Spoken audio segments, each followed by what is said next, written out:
नमस्कार दोस्तांनो, बघा मी कोंडी आणली द्या, एक नंबर कोंडी आणली द्या, तरी मसराने बघा खाली किती नाश केलाय बघा.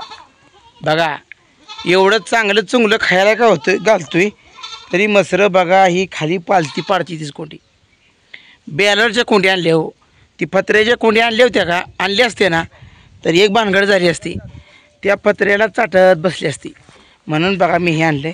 आणि हवा आपला खात एवढा साठलाय बघा, हवा हवा आपला एवढा खात साठला आहे बघा. जनावर आहे ती म्हणून एवढा खात पडला आहे दोस्तानो, जनावर नसती तर खात पडला असता का.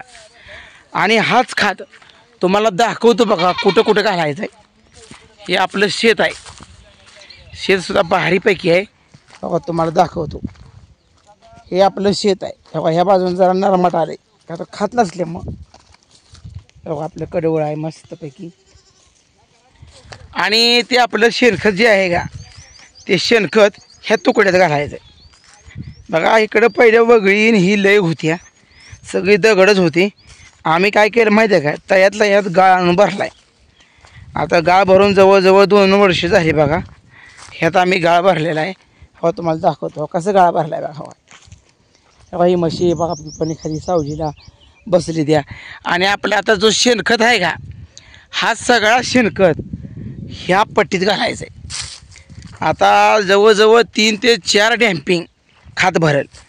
JCB लावला आहे फोन, ट्रॅक्टरवाला पण येतो म्हणला आहे. मग ते JCBनं आपल्या ट्रॅक्टरात खात भरायचा आणि थोडं थोडं बारीक बारीक ढीग ह्या चापकीतनं टाकून घ्यायचं. म्हणजे बारीक बारीक ढीग टाकलं ना काय होतं माहिती आहे का तुम्हाला, की तुम्हाला सांगतो आपल्याला पुन्हा इसकडायला सोपं जातं आहे. म्हणून बारीक बारीक ढीग टाकून घ्यायचे तर ह्या तुकड्यातनी. अजून हो ही पालापाचोळा आहे, हो ही पालापाचोळा आहे. पण ही पालापाचोळा आता मसर सोडली की ही पाक खाती. आता कालच्यानं मसर सोडून मी हिंडवतो ह्याच्यात बघा मस्तपैकी. तुम्हाला माहीतच आहे घरच्या जनावराचं शेणखत जर आपण शेतीत घातलं तर शेतीत जोमात पिकणार.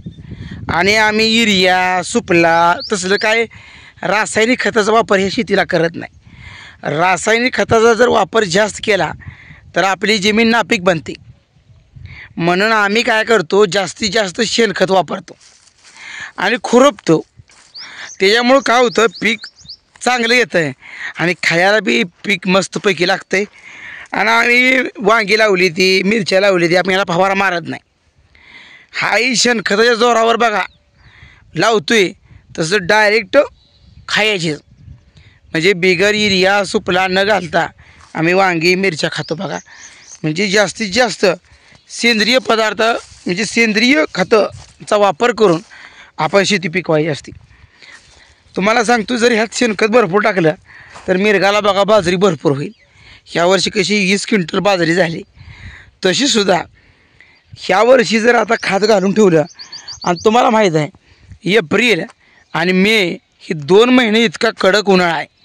ह्यात आता खात इस काढायचा आणि नांगरून रान जर तापू ठेवलं तर 2 महिन्याच्या कडक उन्हाळ्यात एकदम भारी डेखा निघालेलं तापती येतं.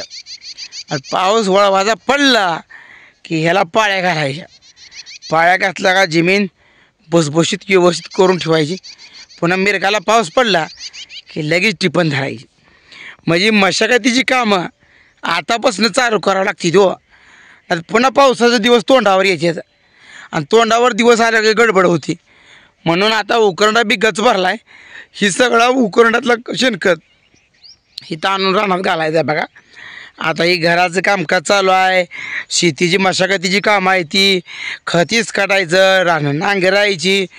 म्हणजे आता हे आमचा आठवडा नुसता डोकंदुखीचं आहे बघा. दररोज काम करेल एवढं कमीच आहे बघा. पण असू द्या, कष्ट केलेलं वाया जात नाही. आपल्या कष्टाला चीज आहे आणि कष्ट केलेला माणूस व्यवस्थित राहतो. आळशी माणूस त्याला रोग लागतो.